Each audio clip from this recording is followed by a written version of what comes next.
Donc, on en était à cette histoire, Shar Anekudim, Perek Dalet, sur la sortie des Nekudot des Enayim, et que, d'accord, vous y êtes à peu près, et qu'il y avait donc les trois premières, que d'abord les 10 Kélim étaient sortis, et qu'ensuite les Horod sortaient à leur tour, que d'abord il y avait 10 Horod qui sortaient dans le Kéli de Keter, qu'ensuite il y avait la lumière de Keter restait dans Keter et les 8 autres descendaient dans Chorma, ensuite Chorma restait dans Chorma et les 9 autres, et les 8 autres allaient dans Bina, et ensuite Bina restait dans Bina et les 7 autres descendaient dans le Kéli suivant. C'est là où on en était. Okay. On s'était arrêté là parce qu'en fait on a une grosse difficulté, parce que on nous dit comme ça.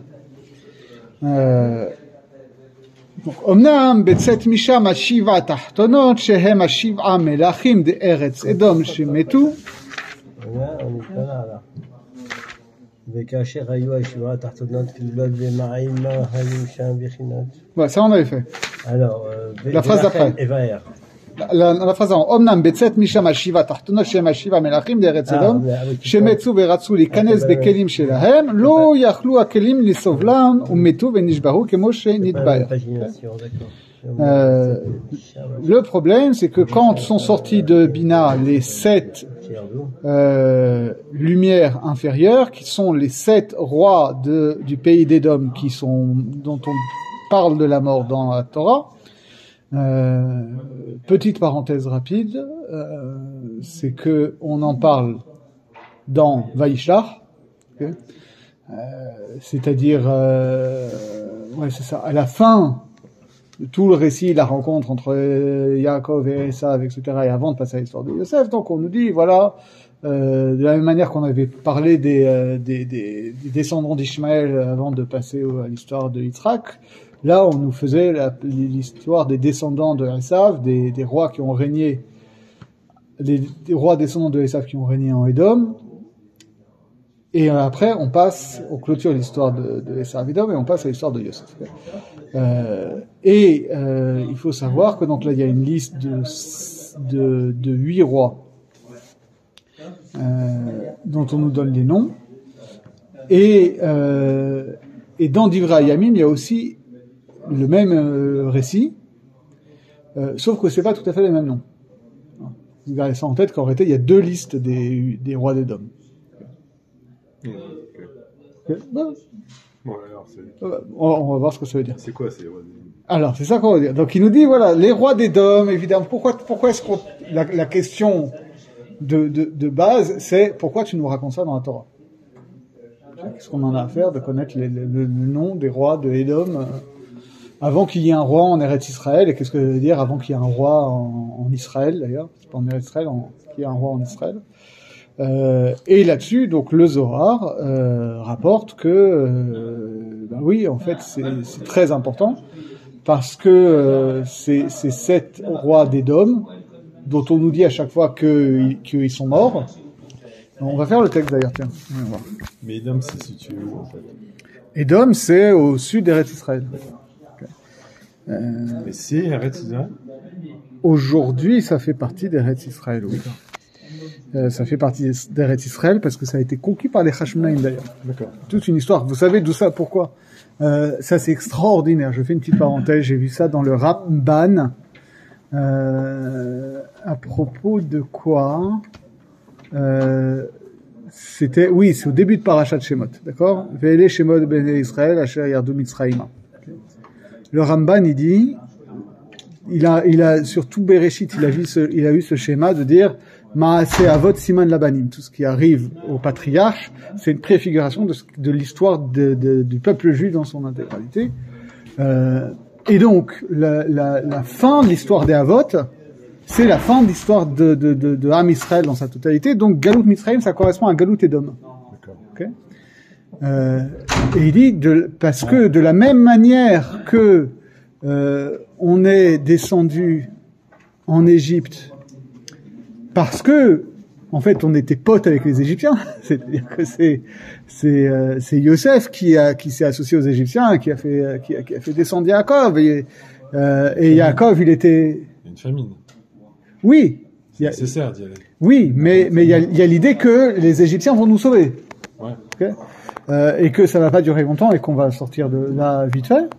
Il dit de la même manière, ce sont les Juifs qui ont fait venir les Romains en Eretz Israël. Ça, on ne sait pas beaucoup. Et oui.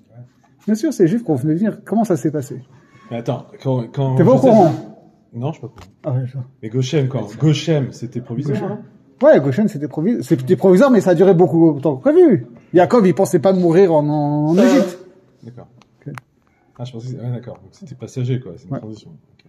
Alors pourquoi est-ce que, et c'est très important, on va voir ça, pourquoi est-ce que c'est les Juifs qui ont fait venir les Romains en Eretz Israël? Parce que les rois descendants des Hashmonaïm ont commencé à se battre entre eux très vite. Et dans ces guerres fratricides, ils ont fait appel à des puissances étrangères. D'abord, les anciens ennemis séleucides, d'accord? Les fameux Grecs contre lesquels ils sont battus pour recréer la dynastie, ensuite ils les ont récupérés. Et ensuite, ils ont fait appel à la puissance romaine. C'est un des rivaux hasmonéens qui a fait appel à Rome, et Rome a mis un pied en Eretz Israël comme ça. Et pourquoi est-ce que Rome a été associée à Édom? Parce que les Hashmonaïm avaient, avant ça, conquis Édom. Et avaient judaïsé de force les gens de Édom. Et donc c'est comme ça qui n'étaient pas juifs à la base, d'accord? C'est des Édomites. Ils avaient une connexion à monothéisme, enfin... Rien du tout. C'était une peuplade voisine. C'était les cousins, parce que c'était les descendants de Esav. Esav, il a quand même une connexion à Thor, on va dire. Non, je sais pas. C'était un salaud qui faisait Shabbat, j'en sais rien. D'accord, mais 3000 ans après, pas plus que ça, tu vois. Et donc, ils ont été intégrés de force au peuple juif, et c'est comme ça que, notamment, les Hérode, d'accord? Le roi Hérode, est descendant de Édom par sa mère. D'accord. C'est pour ça qu'il y a toute une histoire qu'on veut pas le reconnaître comme roi, parce qu'en fait, il est pas juif. Ouais. Il est descendant d'une Iduméenne dont les parents ont été convertis de force à l'arrache par le pouvoir royal. Ben là, il est juif ou il est pas juif? Donc, dans la Gemara, on te dit qu'il est juif par son père, mais pas par sa mère, donc ça fait des histoires. D'accord, mais je veux dire, si c'est de force. Ah, sa mère, elle a été convertie de force. Ouais, c'est une conversion à la one again, quoi. De force, c'est pas la one again. On te prend, on te dit t'es juif, on te force à être juif, c'est pas... c'est une conversion qui était, en tout cas, dans la Gemara, c'est une conversion qui n'est pas reconnue par la Chachamim. Et en tout cas, c'était un stigmate qui restait, ce qui fait que ensuite, comme la dynastie des Hérodiens a été l'instrument du pouvoir romain, donc c'est comme ça que s'est fait l'association entre Rome et Édom. Ok? C'est de là que ça vient. Mais effectivement, plus profondément... Donc c'était Hérode qui avait ses connexions avec les Romains, en fait. Voilà. Et même avant ça, avant Hérode, le dernier roi, le dernier descendant des Hashmonaïm, Agrippas, quand il a été renversé, il est parti se réfugier à Rome. Et Ramban dit comme Yaakov qui s'est réfugié en Égypte. Donc voilà, je ferme la parenthèse, mais plus profondément, au-delà de l'aspect technique, ici on va donc dire que les sept rois d'Édom, dont Al-Pi Pshat, on n'a rien à faire. En réalité, c'est important parce que c'est un remèze justement des 7 Shirot qui vont subir la Shira. Okay. Oui, Shirot, c'est à la fois Rodegim, mais en tout cas les 7 niveaux inférieurs qui vont subir la Shira, ça correspond aux 7 rois de Édom. Et donc, c'est ça qu'on dit, comme ça va être dit, j'anticipe un petit peu, voici les rois de Édom qui ont régné avant que règne un roi en Israël, c'est-à-dire que avant qu'on ait une dimension de manifestation divine qui va s'appeler Israël, il y a une dimension qui est antérieure, qui est pas supérieure puisque justement elle est imparfaite, mais elle a une antériorité quand même, elle a une certaine digne de Bechora, on peut dire, qui est justement Édom. Okay, donc, dans le monde divin aussi, Ouais, il répète ce que tu as dit. Qui a une antériorité? Les Malchédom, les Une antériorité par rapport à quoi? Par rapport au Lamatikoun. D'accord. Donc toute l'histoire de Edom et du fait que Edom c'est le Bechor mais qui va être remplacé par Yaakov, etc. C'est pas un hasard, c'est quelque chose qu'a son Shoresh ici. Donc on va lire le passage, hein, parce que c'est toujours utile quand même d'avoir le texte. On est donc dans le Tanakh, Bereshit, Vaishlach, on va à la fin.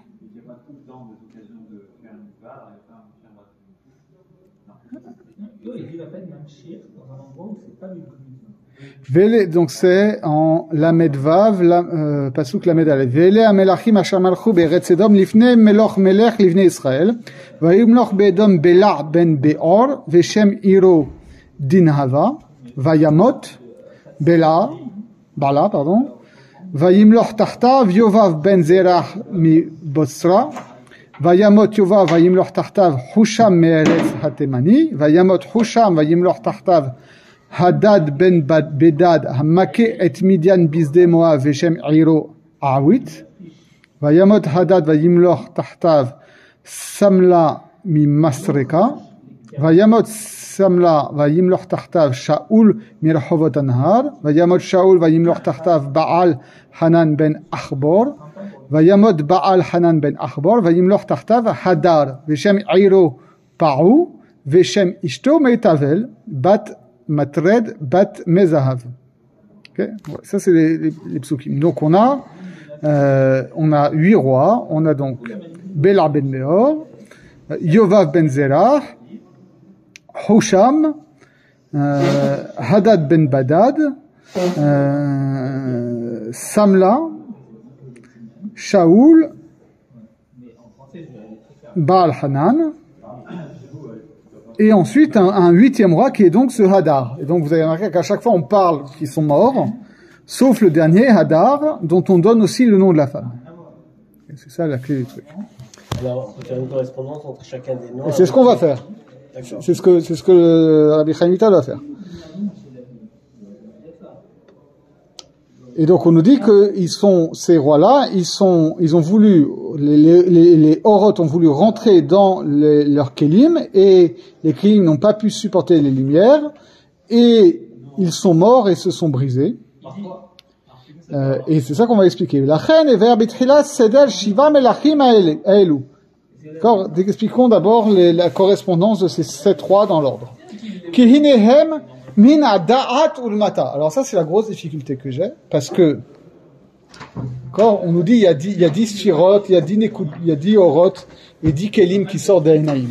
Moi tu me dis 10, je te dis Keter Chochma Bina, Chesed Gvura Tiferen Yetzarot Esod Malchut. Là on nous dit non, attention, les 7 ça commence à Da'at. OK? Autrement dit, on fait Keter Chochma Bina, ce qu'on a fait la dernière fois, et ensuite on passe à Da'at, on compte Da'at. Ça, c'est la grosse difficulté que j'ai. Pourquoi? Parce que ça partait de cela. Da'at, tu aurais bien aimé que ça commence par Chesed. Ben oui. En fait, Da'at, c'est quoi? C'est parce que il y en a 11 quand il y a avec Da'at. C'est ça le problème. Il y en a 11 quand on est avec Da'at. OK? Ouais. Bon, alors, on va avoir une réponse à ça, mais c'est pas, Et quand on met Da'at, on en enlève une autre, ou non? Normalement, quand on compte Da'at, on compte pas Keter. Or là, on a compté Keter. D'accord. Ouais, c'est un peu la difficulté. Donc, on va dire Da'at Achad, Chesed Bet, Shtahim, Gvura Shlosha, Tiferet Arba'a, Netzar Vehod em Trepilge de Goufa, Palge de Goufa. Netzar et Hod, c'est les 2 moitiés du corps, donc c'est des demi-séphirot. Vem Chamisha, donc ça compte que pour une, c'est la 5e. Yesod Shisha, Malchut Shiva. Okay? Donc on compte Da'at 1, Chesed 2, Gvura 3, Tiferet 4, Netzar et Hod 5, Yesod 6, Malchut 7. Ils en ont enlevé une. Donc on a compté Netzar et Hod pour une seule, d'accord? Ok. Alors ça rattrape pour Da'at, mais ça répond pas à la question de fond de pourquoi est-ce que tu comptes Da'at au point d'être obligé de compter Netzar et Hod pour une seule. Alors, j'ai apporté un texte qui va nous aider à comprendre, d'abord en nous faisant encore moins comprendre, comme d'habitude, mais à approfondir le sujet. Mais faisons d'abord un peu cette page. Okay? Qui hanetzar ve'od nirshavim kol achad hadsi guf ben shnehem em echad bilvad. D'accord? Parce que netzar et od sont comptés comme une seule, et donc forcément, lui il présente ça dans l'autre sens. C'est-à-dire, c'est parce que netzar et od comptent comme une seule qu'on est obligé de compter darat en plus. Veda ki eluhem inyan amelachim aniskarim be parashat vayishlach. Donc c'est ça, hein, c'est cette sphirote inférieure, c'est ça le sujet des rois dont on nous parle dans parashat vayishlach. Vele amelachim hasham alchum me'eretz Sedom vezeu pratan. Maintenant on va voir les noms. Bela ben Beor, hu sod ha'da'at. Bela ben Beor, ça correspond donc à da'at.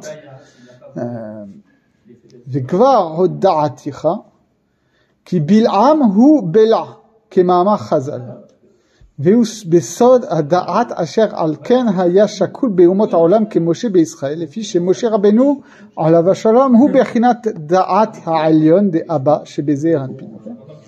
C'est pour ça qu'il veut aussi absolument compter da'at, parce que Bela ben Beor c'est presque la même chose que Bil'am ben Beor. Okay. D'après Chazal, c'est la même personne. Alors ça, il faut aussi préciser. Quand les Chachamim nous disent que deux personnages bibliques sont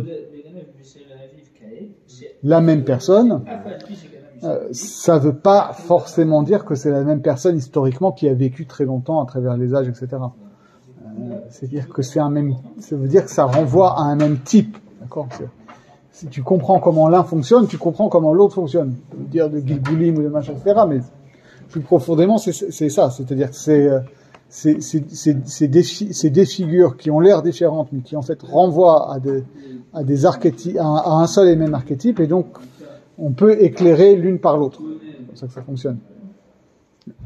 Donc là, Bela ben Beor. On parlait de Neshamot. On pourrait dire que c'est la même Neshama.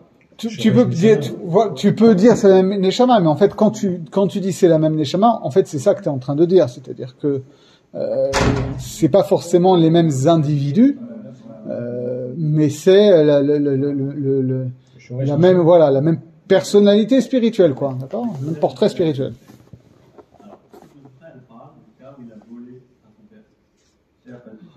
Donc, Bela et Bil'am, c'est la même chose. Or, on sait que Bil'am, c'est l'équivalent dans la Touma de Moshe Rabbeinu. Or, Moshe Rabbeinu, comme on va le développer, ça correspond à la dimension de Da'at. Okay. C'est ça qu'on va essayer de... C'est-à-dire qu'on va en équivalence aux Juifs qui ont eu leur savoir par rapport à Moshe, et les Goïms ont leur savoir par rapport à quelqu'un. C'est-à-dire que, qu'est-ce que ça veut dire finalement, Da'at? Da'at, sa fonction primordiale, sa définition même, c'est ce qui va faire l'interface entre la dimension des mochines et la dimension du corps. C'est ce qui va faire en quelque sorte qu'une pensée, qu'une Torah, etc., elle va être incarnée. On avait fait ça il y a quelques années quand on avait fait Perek Chelek dans Maseret Sanhedrin. Il y a tout un passage sur Da'at, Gdola Da'at, Shenitena ben Shne Shemot, etc. Et pour le faire court, ce qui était ressorti de cette analyse, c'est que Da'at, c'est pas la connaissance. Quand tu dis connaissance, tu peux penser que c'est de la connaissance théorique, c'est de l'intellectuel, etc. Da'at, c'est pas du tout ça. Da'at, il faudrait le traduire par conscience. C'est justement ce qui fait que... Ça s'apprend pas. Quand on dit Atachronen Adam Da'at, c'est pas quelque chose qui s'apprend, c'est quelque chose qui se reçoit. Non, pas forcément. C'est surtout que c'est ce qui fait que ce qui est au niveau de l'intellect va irriguer ta vie. D'accord?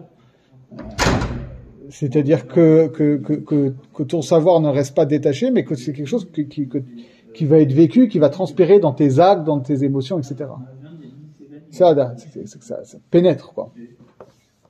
Et donc Moshe Rabbeinu, essentiellement, c'est ça, hein, sa fonction. C'est-à-dire, c'est lui qui fait que la Torah qui est au ciel, pour le dire rapidement, elle va s'incarner dans le corps social d'Israël. Et de l'autre côté, Bilam, c'est un peu la même fonction. D'ailleurs, Bilam, on a une attestation historique. Il y a un truc comme ça. Est-ce que je peux retrouver ça? C'est toute la question.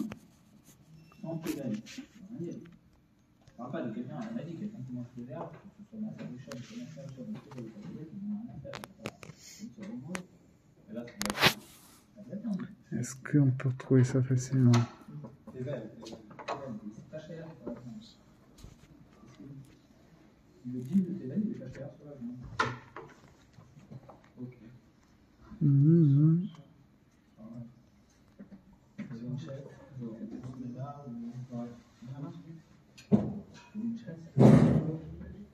Ah oui, il y a une inscription de Dair Allah, où il y a une inscription,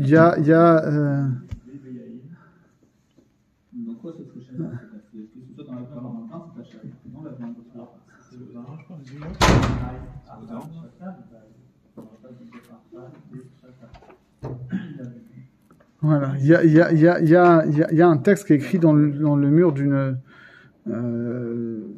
structure en Jordanie, à Dervala, qui date de je ne sais pas quand.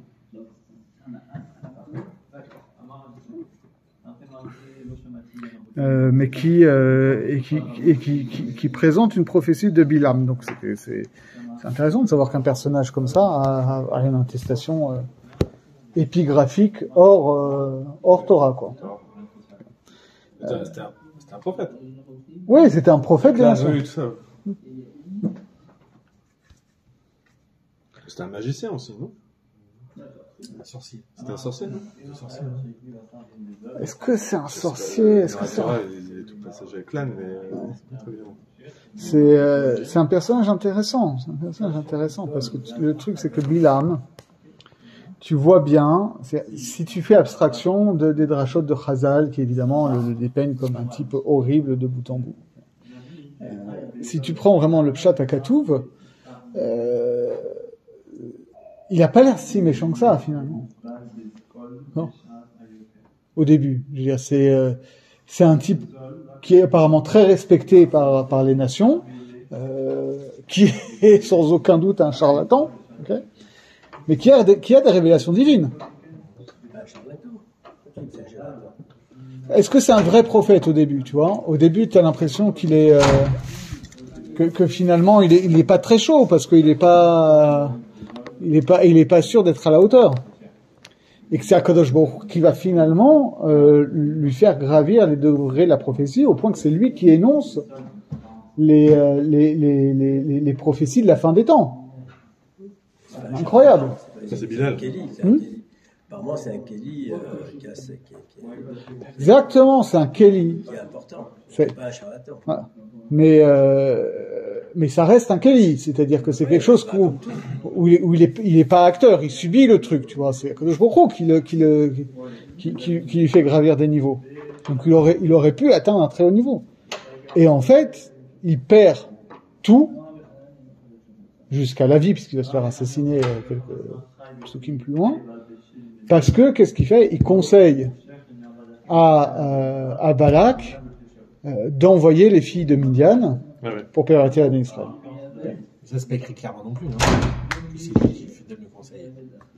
Quoi? C'est pas écrit clairement que c'est lui qui donne le conseil. Il dit bataille, etc. Ah ouais, c'est lui. On sait pas ce que c'est. Oui, mais juste après, t'as l'épisode. Oui, effectivement, mais bon. Donc, et il se fait tuer et tout. Et donc, c'est intéressant parce que justement, c'est là la grande différence, c'est que Bilam, en tant que prophète, visionnaire, de révéler les secrets de la fin des temps et tout, il est capable. Là où ça foire de manière monumentale, c'est de traduire cette dignité prophétique dans un comportement éthique. C'est-à-dire qu'après, il donne les conseils des pires ordures, quoi, en fait. Et c'est ça l'échec de Da'at ici. Parce que lui, il n'a pas vu la légitimité d'Israël, on va dire. C'est pour ça qu'il. Mais tout ce qu'il a dit, c'est-à-dire c'est passé par lui, il a dit tout ça. C'est des gens bien. Non, mais c'est plus que ça, c'est-à-dire qu'il il a pas vu Israël. Il est le vecteur. Il est en face de Moïse et il voit pas le. C'est-à-dire, il dit des choses et Dieu, à travers lui, dit toute l'importance métaphysique d'Israël et tout. Okay. Et puis, une fois que c'est fini, tu sais quoi, on va leur envoyer des call girls. Comment c'est possible? Bah, c'est comme le veau d'or. Ouais, mais c'est des mecs qui ont des moments de dans la. Ouais, mais c'est normal, quoi. Mais il faut comprendre que c'est ça, la Shirat HaKelim. C'est ça, la Shirat HaKelim. C'est qu'il y a un truc où, au niveau intellectuel, ça marche, mais au niveau de passer dans le corps, parce que c'est ça, on parle, ça passe pas. Et c'est le problème de Esav aussi. Esav, c'est ni un idiot, ni un Maaretz. C'est un grand Talmid Chacham. Mais, quand il s'agit de vivre ça passe pas. Alors, il y a où le date dedans, alors?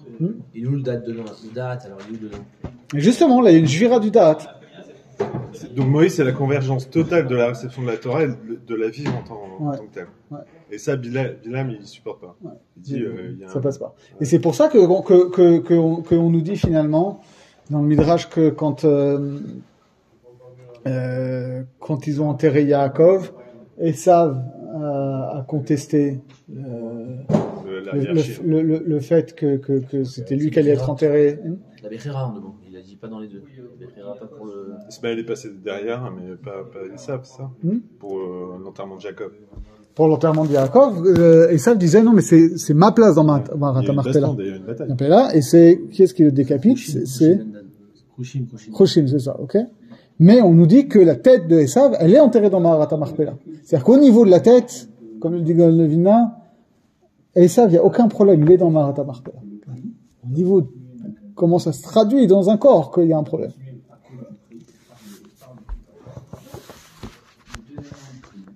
וכן מה שאמרו חז"ל על פסוק ולא קם נביא עוד בישראל לא קם אבל באומות העולם קם כמבואר אצלנו במקום אחר. Okay, donc cette dracha qui dit oui quand la Torah nous dit il n'y a pas eu de prophète comme il y a plus de prophète comme Moshe en Israël non, mais dans les Umot Olam oui, il y a eu Bilam qui était du même niveau, mais de l'autre côté. ויובב הוא החסד בזהו בן זרח ובחינת החסד נקרא אור כנודע. De manière, le deuxième roi d'Édom, il s'appelle Yovav, Ben Zerach. Zerach, c'est une dimension de rayonnement, c'est une dimension de lumière, c'est chesed. וחושם הוא הגבורה כי הוא סוד 5 גבורות ואותיות חושם הם 5. וסופי תיבות חושם מארץ התימני הוא même Yud Sadeh. Ok. Ve Rachetevot Chama. Je sais pas ce que ça veut dire. Vehu Sod Pasuk Ki Mitzhalav Yotzi Hema. Ki Matzinu Katuv Chaser Aleph Chema. J'ai pas compris ce que je veux dire.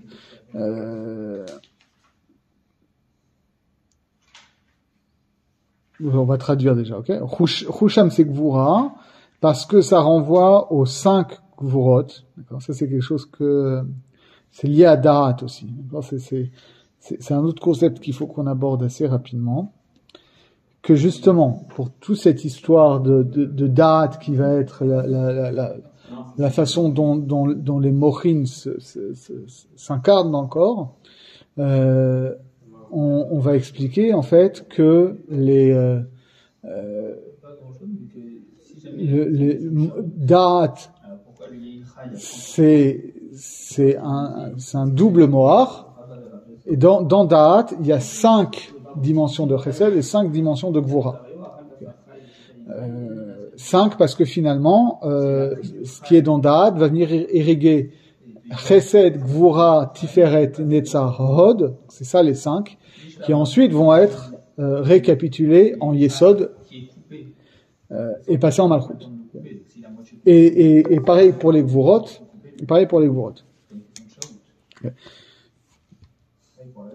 Et donc, Husham, c'est Chamesh, c'est les 5 Gvurot, ok, ben pourquoi pas. Et quand tu prends les dernières lettres de Husham, Meheret, Satemani, ça fait Mitz, et quand tu prends les lettres du début, ça fait Chema. Et il y a un passouk qui dit, car, on va lire un passouk directement, ce sera bien.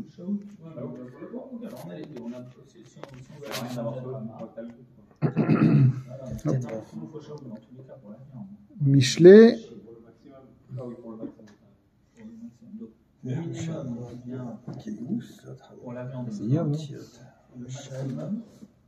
Yov, Kaftet, Vav. Ah, Yov, pardon. Il faut un truc bon pour qu'on continue, et il faut un truc facile à cuire, rapide à cuire pour qu'on continue. Il faut un truc pas cher, bon et rapide. Ouais. Attends, pardon, j'ai raté le truc. Non, j'ai pas Yov, c'est Michelet, non? Kimitz Chalev Yotzi Chema, hein? Vous avez Yov, vous? Ouais. Ah, c'est vrai qu'ici, ils mettent Michelet. Il y en a deux. Ici, Michelet, la mettre Guimel. C'est ça, hein? Je sais pas.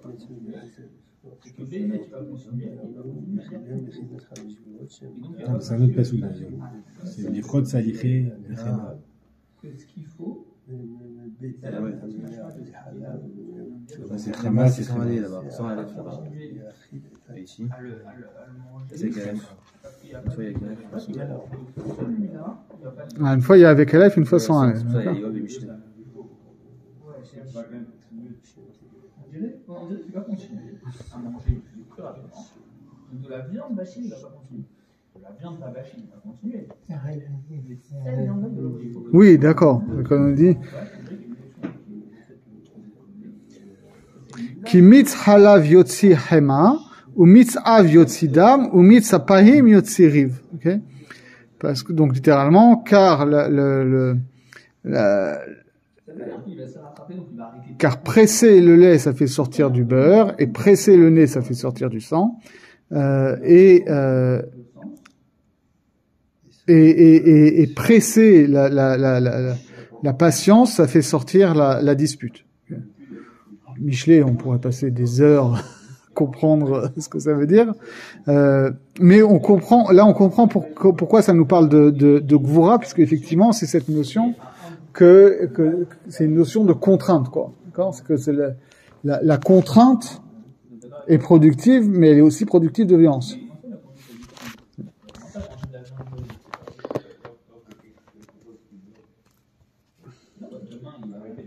Veshaul mechovot hanahar hu yesod besod ma sheodeticha ki hi atara shel yesod. Ah, pardon. Vem bechinat chamisha gvurot shem dam venepachim bebeten amelea lechalav ou meoto amitz naase achema leachil atatina. Parce que et donc les 5 gvurot, c'est les dimensions du sang dont on nous a parlé, la mitzaf yotzidam. Et ce sang-là, ce sang-là, on sait que c'est le sang qui se transforme et qui devient du lait, et qui permet donc de nourrir l'enfant. Veshol mechotana hu yesod besod ma sheodaticha ki hi ha'atara shel yesod abina amit rachevet v'nikret vechovotana. Donc bon, ça on verra plus tard, mais on verra que il y a une dimension qui s'appelle Rechovotana, qui se trouve au niveau de Yesod de Bina, et donc on a le lien entre Rechovotana et Bina. Ok. Verachetevot Shaul mi Rechovotana hu Moshe. D'accord? Qui usod a Yesod chez la Bakenoda. D'accord? Parce que Moshe c'est une dimension de Da'at, mais c'est aussi une dimension de Yesod. Tout ça, je passe un petit peu parce que c'est des trucs techniques, on aura l'occasion de les revoir. Pour l'instant, c'est vraiment des remazim. Mais Shaul Ameler Hayam et Bechinadzo, d'accord, et c'est pas un hasard si le Shaoul, premier roi d'Israël, s'appelle comme ce Shaoul qui est donc le...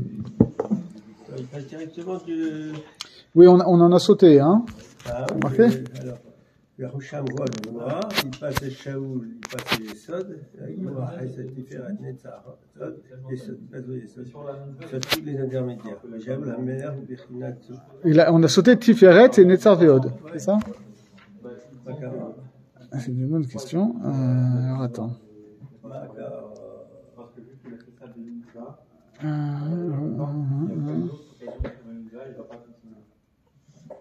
Donc le roi Shaoul, le Dam, ça va être le pendant du roi Shaoul.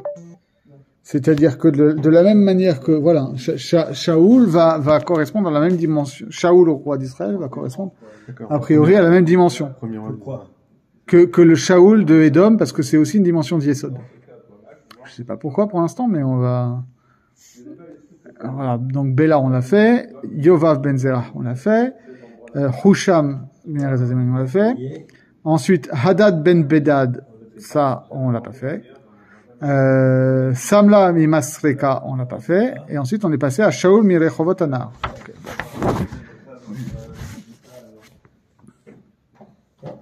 וזה שאמר בשאול והנה הוא נכבה אל הכלים, פירוש כי כאשר נשברו הכלים של ואלה המלאכים כמו שנבהר בעזרת השם, כל האורות נסתלקו מהם ונשארו מענים תבירין ולא נשאר בהם רק בחינת רפע ניצוצים. אומנם בכלי של יסוד נשאר אור אחד זולת בחינת רפע ניצוצים כדי להחיות הכלי המנחות משום דלת למגרמה כלום, וזה האור הנשאר שם הוא בחינת שאול הנכבה שם בכלי היסוד, מה שלא נשאר כן בכלי אחד. Alors ça c'est très spécial, très très spécial. On va voir ce passouk là aussi. Donc Shmuel Aleph Yud Kaf Bet.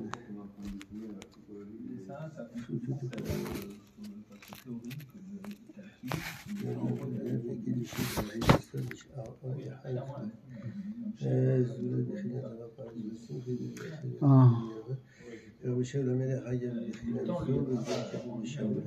Ça veut dire quoi? Alors.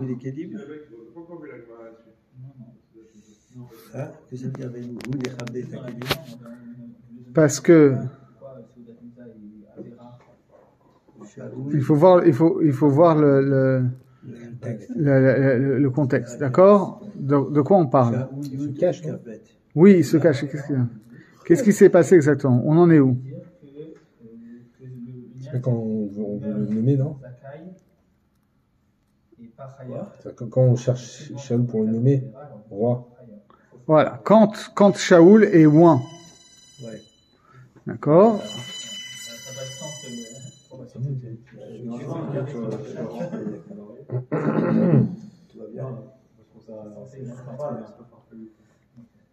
D'accord, quand Shaoul est nommé roi, donc Shmuel lui fait l'onction, ok? Et ensuite, il lui dit d'aller chercher les ânes qu'il cherchait. Okay.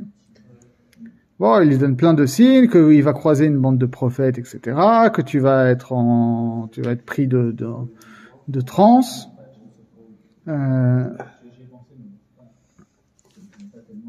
Et après, on se retrouve à Gilgal, et ensuite, Shaoul, donc les choses se réalisent, il rencontre les prophètes, et les gens se disent, mais qu'est-ce qui se passe? Shaoul fait partie des prophètes, etc. On est d'accord de cette notion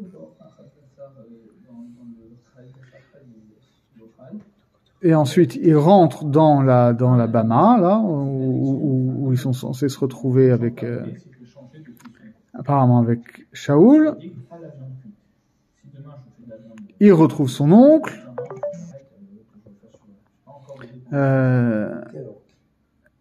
qu'il avait envoyé de chercher les ânesses, d'accord?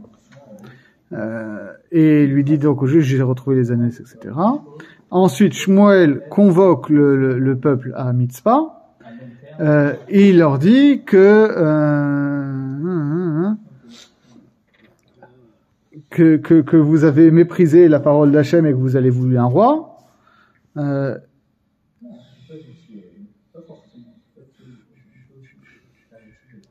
et ensuite il procède à un tirage au sort qui indique Shaoul, et ensuite on a le passage Vayish alu od b'Hashem hava od halom ish vayomer Hashem hinehu nehba el hakelim.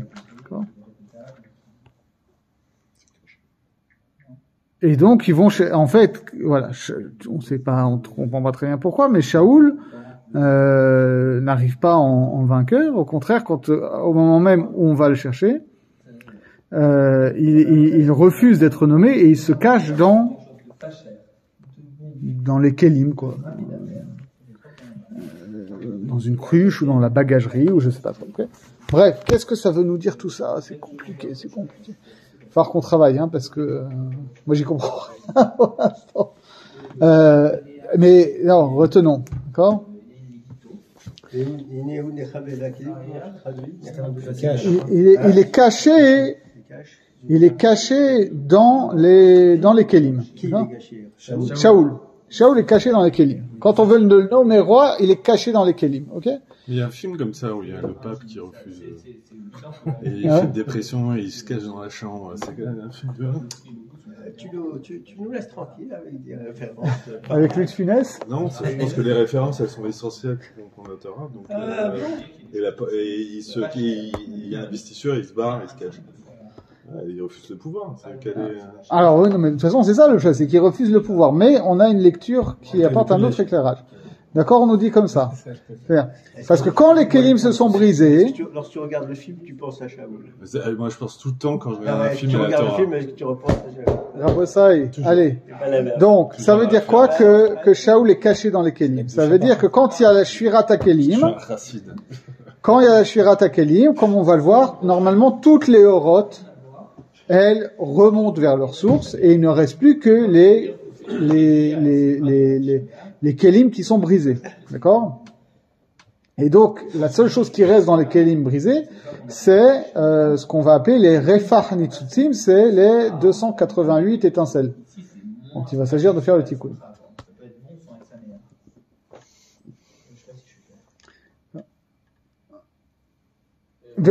Mais par contre, la seule exception, c'est que dans Yesod, il reste en plus des refach nitzutzim, il reste en plus une lumière qui va servir à maintenir en vie le Kéli de Malchut, parce que le Malchut, elle n'a rien en propre. D'accord? Vous vous rappelez, ça, c'est un peu comme ce qu'on avait vu dans Hakudim, que quand il y avait la remontée des Orod dans Hakudim, quand d'abord les Orod de Malchut remontaient, il y avait pas de Reshimu dans Malchut, puisqu'il y avait rien en dessous de Malchut qui avait besoin qu'il y ait un Reshimu dans Malchut. Par contre, à partir de Yesod, on avait dit qu'il restait toujours un Reshimu dans Yesod pour maintenir Malchut dans l'existence. Là, c'est pareil. On nous dit, finalement, quand va y avoir Shvirat HaKelim, les Refach Nitzutzim vont maintenir les Kelim, les brisures des Kelim dans l'être. Sinon, ça retournerait au néant. Et Dafka de Yesod, là, alors? Normalement, en théorie, de tous les Kelim, des 7 Kelim, il y a dans chaque Kelim, il y a Refach Nitzutzim. On va voir si c'est au total, etc. Mais Refach Nitzutzim, normalement, c'est ça qui assure la chiyut des Kelim, des chivrés Kelim. Et on te dit, dans Yesod, en plus des Refach Nitzutzim, il y a une lumière particulière, parce que pour le coup, d'après ce que je comprends, dans le Kéli de Malchut, il n'y aura pas Refach Nitzutzim. Donc, parce qu'il n'y a pas Refach Nitzutzim dans le Kéli de Malchut, alors il y a besoin d'une lumière supplémentaire dans le Kéli de Yesod pour maintenir Malchut dans l'existence. Ces Refach Nitzutzim, elles font quoi? C'est quoi leur rôle? C'est elles qui maintiennent? C'est les étincelles de lumière, c'est-à-dire que quand va y avoir la brisure des Kélim, les orodes dont on est en train de parler là, elles vont remonter à leur source. Okay. Mais si c'était comme ça, il y aurait un divorce total entre les orodes et les chivrés kélim, et finalement on n'aurait rien gagné. n'aurait pas avancé. Donc il y a des nitzutzot qui restent dans les kelim, qui font que ces kelim-là vont continuer à exister. Qui viennent du mer d'en haut, quoi. Ouais. C'est des sortes de résidus, quoi. Ouais, sorte de résidu. Et dans Yesod, il y a un résidu supplémentaire qui lui sert à maintenir dans l'existence Malchut. D'accord? Et c'est ça qu'on appelle Shaoul. Shaoul qui est caché dans les Kélim. En fait, c'est Shaoul, c'est très profond. Shaoul, c'est cette lumière supplémentaire qui est cachée dans le Kéli de Yesod pour maintenir Malchut en vie.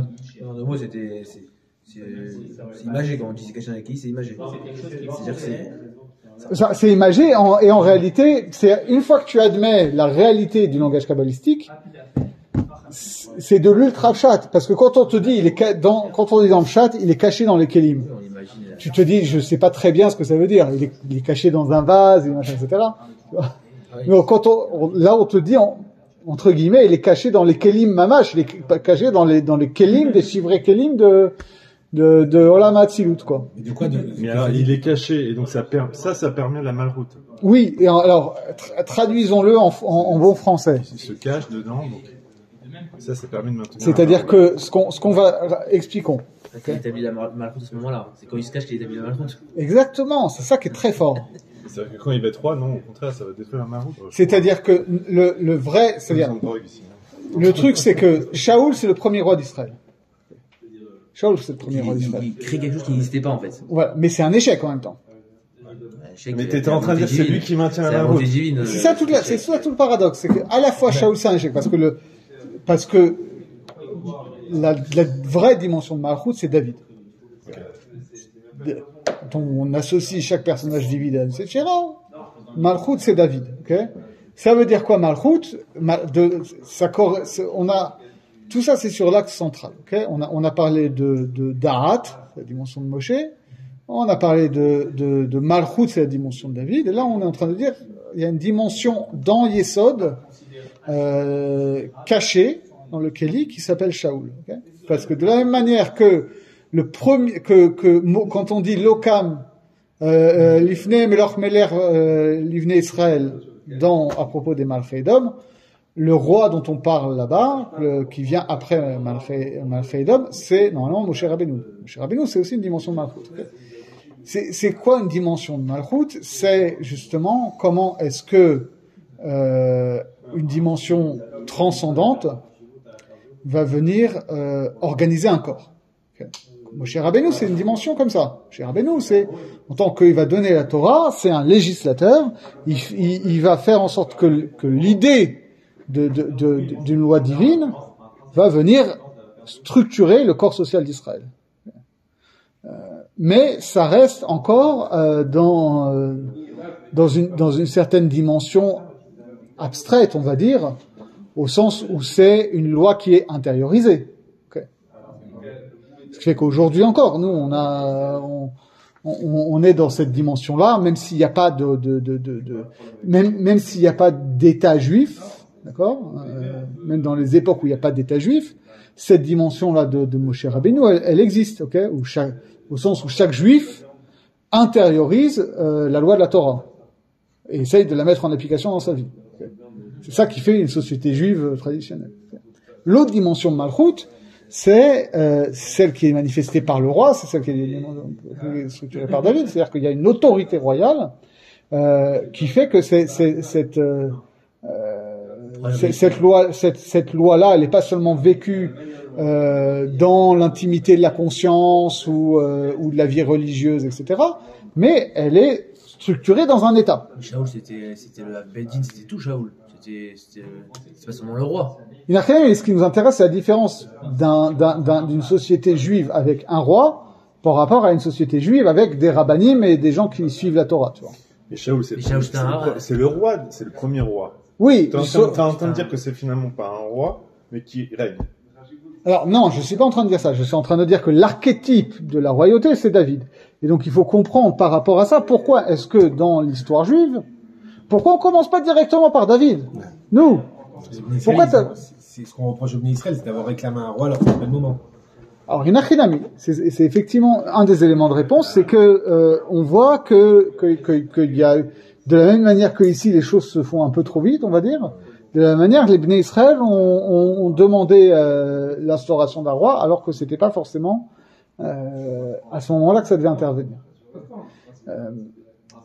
Parce que, on le voit, de la même manière qu'on a parlé et c'est ça qui est intéressant, quand on assigne comme ça des personnages bibliques à certaines bechinotes, ça nous permet de comprendre que c'est pas juste d'un côté, il y a des gentils, il y a des méchants, il y a il y a des gens qui ont raté, il y a des gens qui ont réussi, mais que chacun il a une fonction, que ça renvoie à un processus particulier. Et que donc Shaoul, ça a été, oui, un échec, au sens que ça relève, comme Bilam, et Avdil quand même, de cette dimension de Shivrei Kelim, c'est-à-dire c'est un ratage, en tout cas c'est pas complet, il y a quelque chose qui manque, d'accord? C'est-à-dire que Shaoul, il n'arrive pas à assumer pleinement la malchoute. Okay. Et c'est ça, ça va être ça son problème, parce que ici on te dit il est Nirbel à Kelim, il veut pas assumer la fonction de roi. Alors tu dis bon c'est bien, tu vois, le mec il est Anav et tout. Ok, mais quand t'es roi, tu peux pas être Anav. Parce que sinon, tu te fais bouffer par les demandes des gens et que... Il était de quelle tribu? Binyamin. D'accord. D'où il sort? Parce que là, en plus, il est Yesod, c'est important, Yesod. Théoriquement, c'était Judas qui, depuis l'histoire de Tamar, la royauté devait sortir de Judas. Donc, ça devait tomber. Alors, soit la royauté sortait de Judas, soit de Yosef. Or, Yosef, c'est... Alors maintenant, d'où il sort ce joker-là de Yosef? Yosef, c'est Ephraïm Ménaché. C'est pas Ephraïm. C'est pas Binyamin. Oui, mais en réalité... Pourquoi est-ce que Shaoul, tout d'un coup, la question se pose, il arrive comme une position centrale, il est sol, et pourtant, il ne devait pas être là. Et pourtant, il a été nommé, c'est Dieu qui l'a choisi. Ouais. Alors justement, si on va sur cette ligne-là, si je me rappelle bien, Yosef correspond à Yesod. Okay, Yosef a Tzadik, Yesod. C'est simple. Il te dit Shaoul, c'est Yesod. Ouais. Mais Binyamin est lié à Yosef. Ils sont deux frères. Et... oui, je suis d'accord, c'est tiré par les cheveux, là. Non, il faudrait vérifier, mais il me semble que traditionnellement... Si tu me dis Ephraïm Ménaché, d'accord, mais si tu me dis Binyamin, c'est tiré par les cheveux. Mais on a la royauté de Yosef. On sait qu'on a un Mashiach ben Yosef. Ouais. On sait qu'on a un Mashiach ben David. On n'a jamais parlé de Mashiach ben Binyamin. Mais normalement, Binyamin, c'est la dimension de Malchut chez Yesod. Malchut de Yesod. Ouais. Ateret à Yesod, on va appeler ça. D'accord. Et alors pourquoi Shaoul il vient là? Alors Shaoul il vient là justement parce qu'on te dit que il a pas la dimension de Malchut au sens où justement après mais finalement il va quand même être quelque part quelque chose qui va permettre à Malchut d'exister quand il n'y a pas de Malchut, c'est-à-dire quand Malchut n'a pas de lumière propre. Okay. Il y a quelque chose qui existe d'une dimension de Shaoul, d'une certaine dimension qu'on va appeler Shaoul, qui est dans Yesod et qui, à la fois, ne peut pas être roi, mais qui préserve la possibilité d'un avènement royal par ailleurs. Un potentiel impossible. Ouais. C'est-à-dire qu'il a le potentiel, mais il ne peut pas. Non, c'est pas potentiel. Apparemment, ce serait plus qu'un potentiel. Il crée une Metsiout. Non, c'est pas.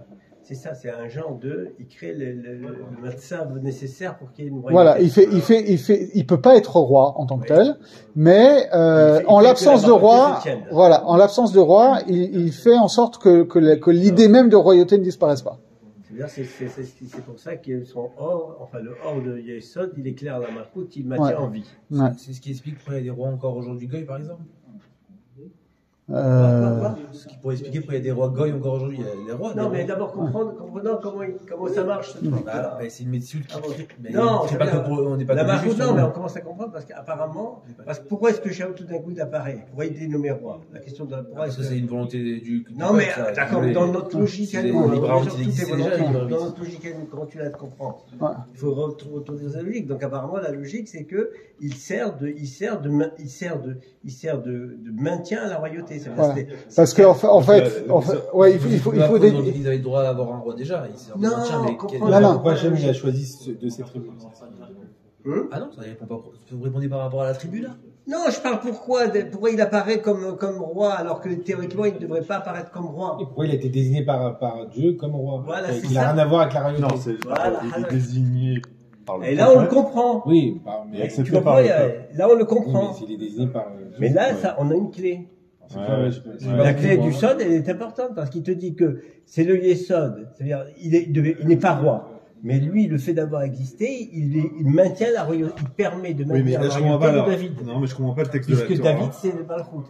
Il éclaire le Malchut, donc il maintient la Malchut. Non, je comprends pas Pourquoi qu'il y a il un maintient alors qu'il déterminisme existe que je pas? comprends pas pourquoi. Parce que le qu'il Kéli de va Malchut lui va demander tomber. d'aller Ben, exterminer mais tous grâce les à la mecs. lueur que Ouais, Amalek. Et s'il avait bien fait, il aurait été roi. On a besoin d'un Yesod, donc c'est pas mal. Ouais, Il a un Nafila, truc de Pour mettre en volonté, place. qui a pas pour forcément pour déterminé. maintenir la Malchut. Il aurait pu être existe pas roi. encore. Oui, mais elle va Il exister. aurait pu passer en Le hors de Machiar. Malchut, il va venir, il va tomber. Il le dedans. fait mal, Et ça, ok. ça mais- Il le fait mal, il le fait mal, parce que Ça va, comme on le voit, c'est sa personnalité. Pouvoir Ah. descendre plus bas que Yesod. Non, tout existe. Oui. C'est terrible. Non, non, dire tout que, existe. euh, Schéma. Non, tout existe, ça veut dire. Tu mets un mec au pouvoir et tu sais très bien que ça va se. Ça va merder, quelque part. Maintenant, Non. Shaoul se représente le Yesod. Pourquoi le Yesod? Apparemment, pourquoi j'ai J'aurais des espoirs. Pourquoi il dit nommé roi? Pourquoi il est roi? Parce que Malchut, c'est David, c'est ce que dit le truc, et pour maintenir, et que la lumière du Yesod envoyée à Malchut maintient la Malchut. C'est un début, c'est Regardez. comment ça marche. Et là, regardez, c'est très intéressant. Regardez, parce que qu'est-ce qui se passe si on va plus profondément?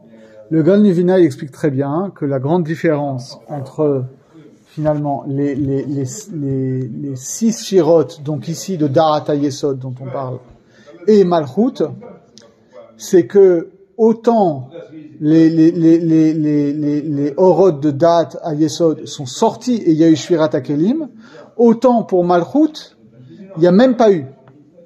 D'accord?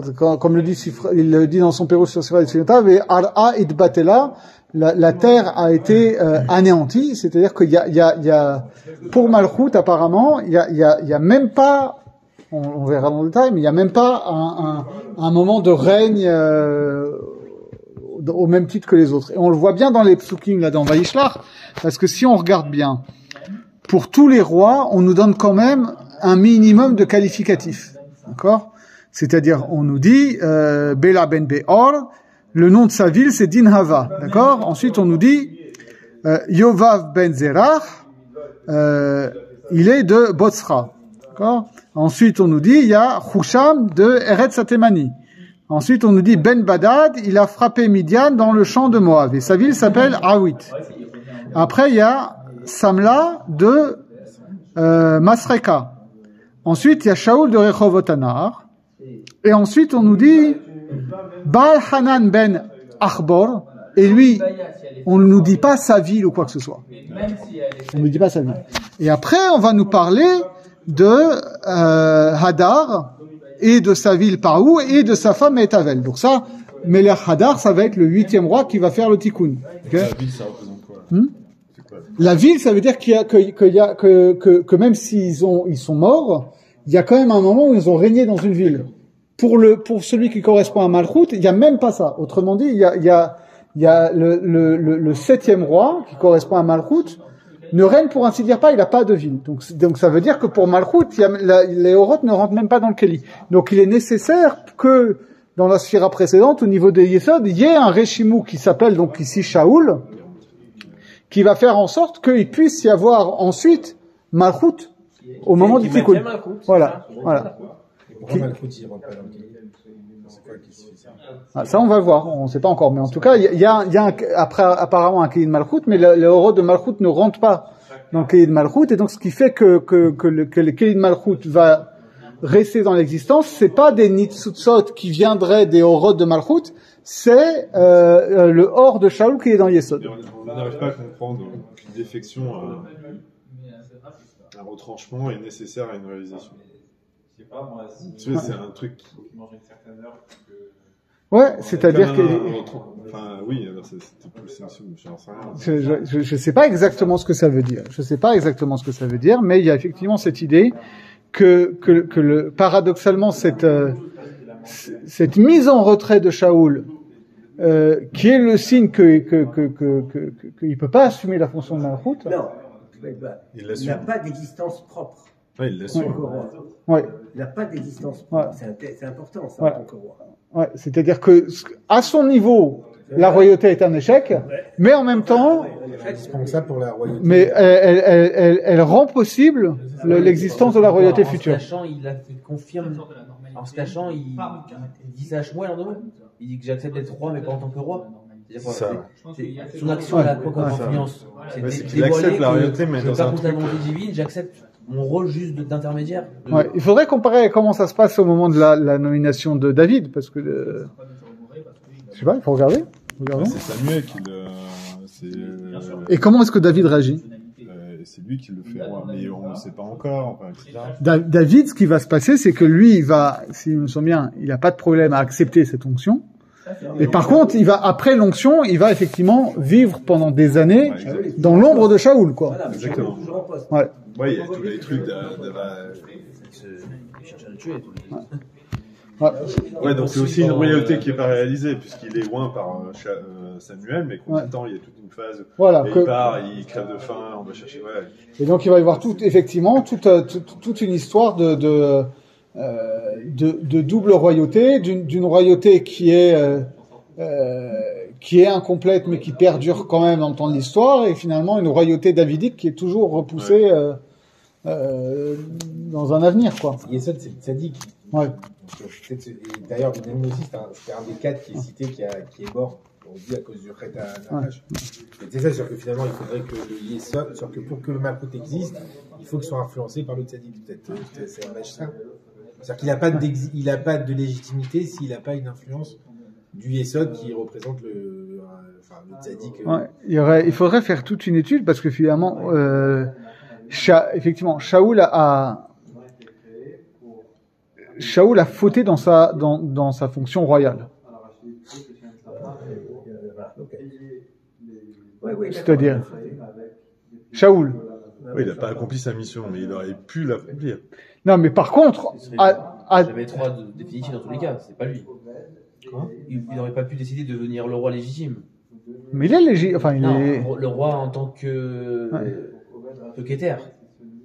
C'est-à-dire que là, on a dit que c'est une transition pour pouvoir laisser dans le monde la Malchut.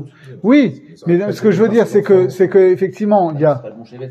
Peu importe, peut-être ça aurait pu se faire à un autre.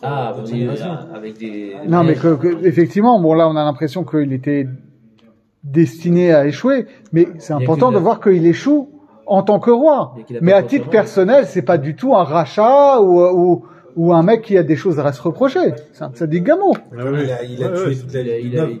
Il a fait des massacres, je crois, il a pas fait de massacres. C'est pas lui qui Ah, après, Après. Ouais, mais Bah, il il tombe y a en pas- roi. après, oui, mais quand ça Il y a part, un Cohen qui est complice d'ailleurs, non? Il n'y a pas un Cohen qui est complice dans le massacre? Non, c'est. Ah, c'est- j'ai- ce sont- Non, mais après, il pète un câble, mais avant, il est Ouais. cool.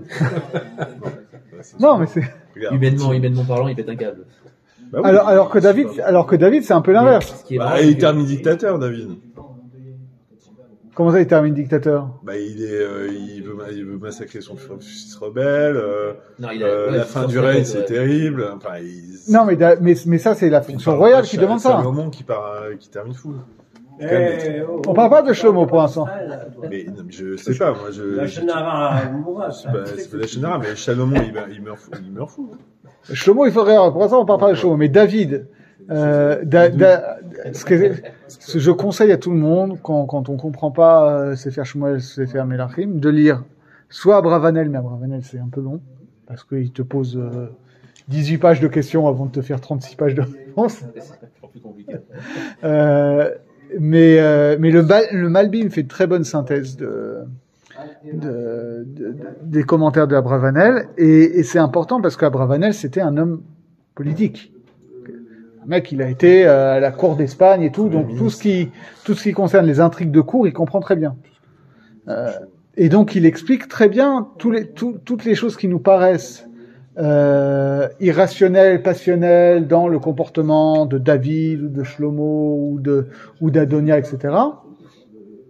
Il analyse très bien comment ça répond à des calculs politiques, à des motivations politiques, à de la raison d'État, machin, etc. Par exemple, quand David dit à Shlomo sur son lit de mort, un tel m'a insulté, je me suis pas vengé de mon vivant parce que je voulais pas le faire.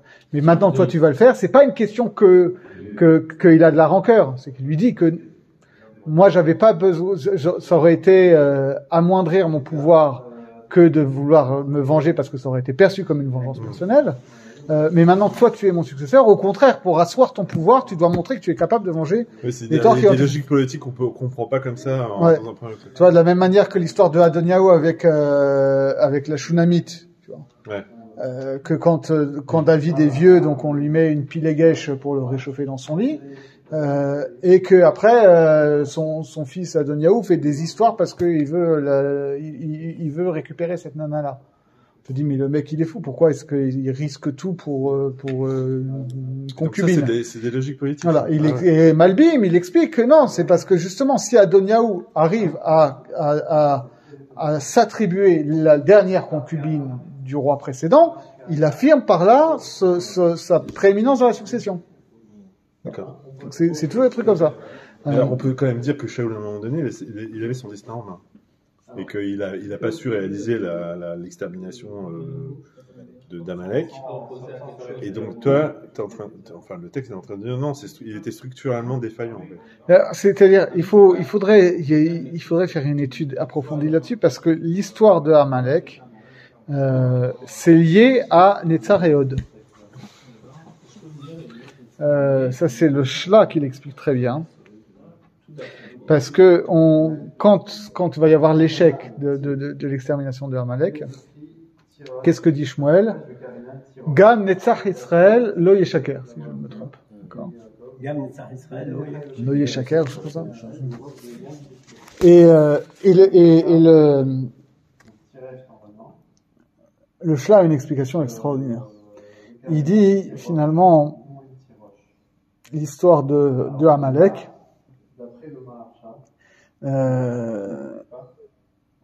C'est lié à Tisha B'Av, au sens où Tisha B'Av c'est le symbole effectivement de tous les problèmes qu'on a eu. Bon, il y a Purim aussi, mais Tisha B'Av c'est une dimension comme ça. Or Tisha B'Av dans les Sirot, ça correspond normalement à Hod, si je ne me trompe pas. Ça correspond au guide anaché. Oui, marabout bout de ficelle, mais c'est un peu ça la logique, c'est-à-dire que finalement, quand il y a eu le combat entre Yaakov et l'ange de Esav, l'ange de Esav a déboîté l'ange de Yaakov. Autrement dit, il y a un pégame, un défaut, une blessure qui se situe au niveau de la hanche gauche, donc au niveau de Hod. Okay. Et ça, c'est le shoresh de tous les problèmes qu'il va y avoir après, c'est que Yaakov reste boiteux et C'est ça l'opposition. D'un côté, il faudrait revoir le texte parce que ça j'ai vu ça il y a longtemps. Mais en gros c'est ça l'idée et que donc ce dernier petit point du tikkun qu'il y aurait à faire à ce niveau-là, au niveau du combat entre Yaakov et l'ange de Esav. Okay. C'est-à-dire comment est-ce que Yaakov fait le tikkun de Esav, des Malchei Edom, d'accord? Comment est-ce que Israël va être le tikkun de la shvira des Malchei Edom. Le dernier point qu'il faudra corriger, c'est à la fin du temps, comme le disait Bilam, on l'avait vu, on a dit Bilam au début, annonce que Réchid Goïm Amalek, que la fin du tikkun, ce sera pas l'extermination de Amalek, d'accord. Et donc normalement, la fonction de Shaoul, s'il avait accompli pleinement sa mission en tant que Yesod, ça aurait été de faire le tikkun de Netzar Ve'od dont on a parlé précédemment pour permettre l'avènement de Malchut. D'accord. Il n'a pas fait ça. ça a raté. Donc c'est pour ça qu'il y a eu une shvira aussi à ce niveau-là. Mais malgré tout, il reste un reshimou de malchut. Ça veut dire qu'en gros, c'est intéressant ça. Parce que, excuse-moi, mais ça veut dire qu'en gros, que même s'il avait tué Amalek, il ne serait pas resté roi. Non. C'est ça ce que tu dis. Oui. Mais il permettait la maroute parfaite. Voilà, il aurait pu avoir un avènement pacifique de David, etc. C'est le petit coup, c'est de démolir Amalek, de permettre la démolition d'Amalek de manière à promouvoir Mashiach ben David. Ouais. Et il l'a pas fait, ce qui a fait que... Il aurait fini en beauté et il serait retiré. Voilà, donc s'il avait, il y a eu une shvira au niveau de Hod, de Netzar Vehod, c'est le problème de Amalek apparemment. Quel rapport Esav et Amalek? Quel rapport le malheur d'Esav et Amalek? Donc la shvira elle a lieu avec Yaakov à la base. Amalek c'est la dernière dimension de Esav. Amalek c'est un descendant de Esav. Okay. Donc il y a une shvira au niveau de Hod, c'est Amalek. Et normalement, s'il n'y avait pas eu de shvira au niveau de Yesod, alors Yesod aurait pu récupérer ça et passer la chose à Malchut en douceur. Il n'y a pas eu ça. Il y a eu une shvira au niveau de Yesod. Shaul n'a pas réussi à faire ça. Mais malgré, donc ce qui fait que le potentiel qu'il avait a fait que la lumière n'est pas passée directement à Malchut, c'est juste resté caché dans Yesod en quelque sorte. Et ça. Du guide annoncé de Yaakov. Voilà.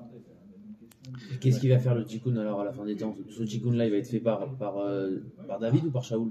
Alors maintenant c'est ce qu'on va voir après. Ça va être puisqu'il y a eu, c'est-à-dire de la même manière que au début de l'histoire, avant l'existence du monde, il y a eu tous ces trucs au niveau intradivin. Ça se reproduit dans l'histoire. Et en plus maintenant Shaoul et David c'est la même descendance. Quoi? Bah il a marié sa fille avec David, Shaoul.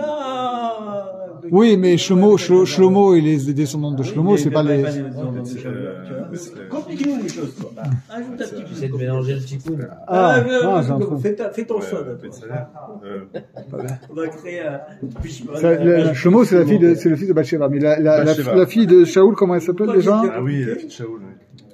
Et avec le pape et toi avec des trucs, on n'en sort pas. Ils sont quand même en famille, qu'est-ce que je dis, c'est pas ma faute.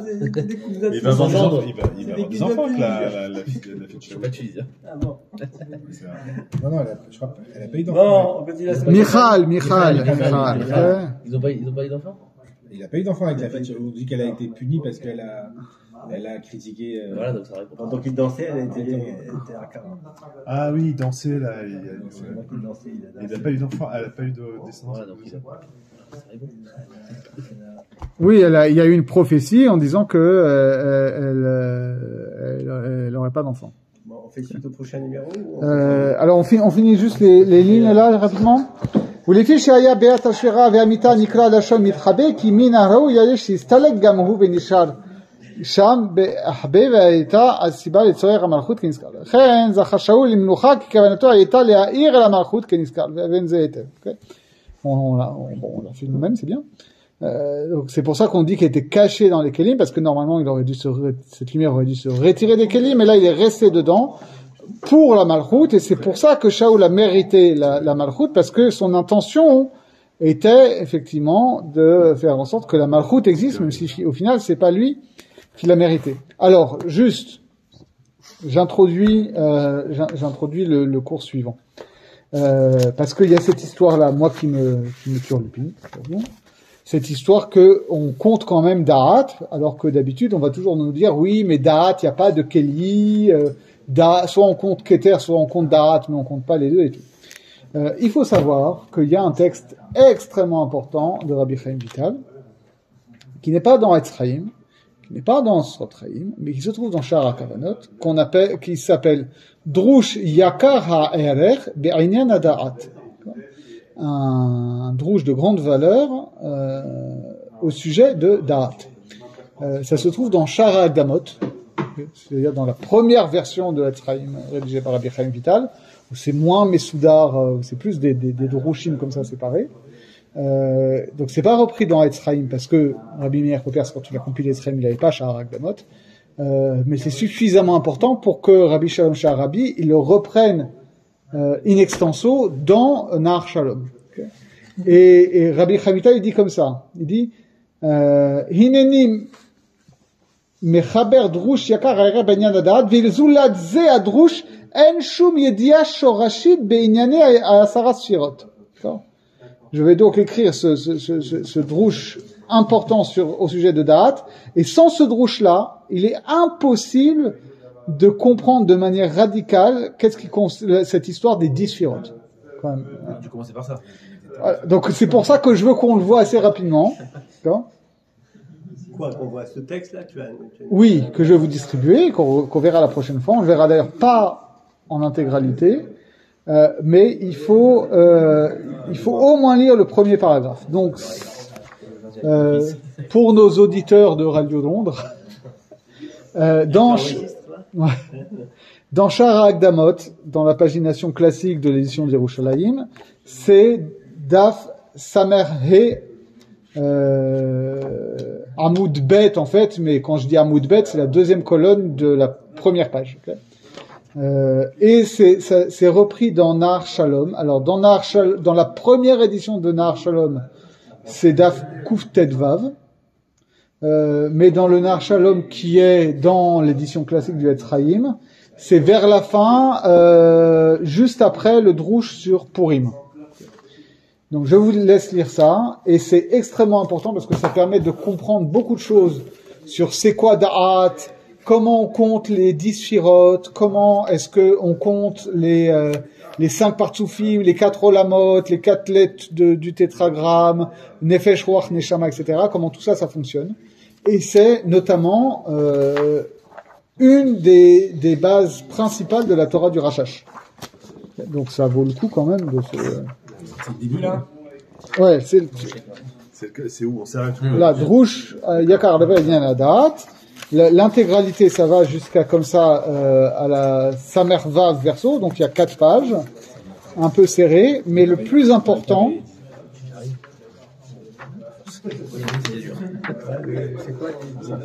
Le plus important, c'est la première colonne, c'est les 3 premiers paragraphes. Les 3 premiers, ouais. C'est ça là, dans quel là, ici là. Drush Yakar là. les 3 premiers paragraphes. Là-haut, tu vois, Drush Yakar Ha'erer, dans la colonne de gauche. Ouais. Voilà. Ça, c'est 3 premiers Ouais. paragraphes. Faut lire tout, hein, mais. Essayez. Voilà. Et on se retrouve donc, Be'ezrat Hashem, la semaine prochaine. La semaine prochaine. J'arrête.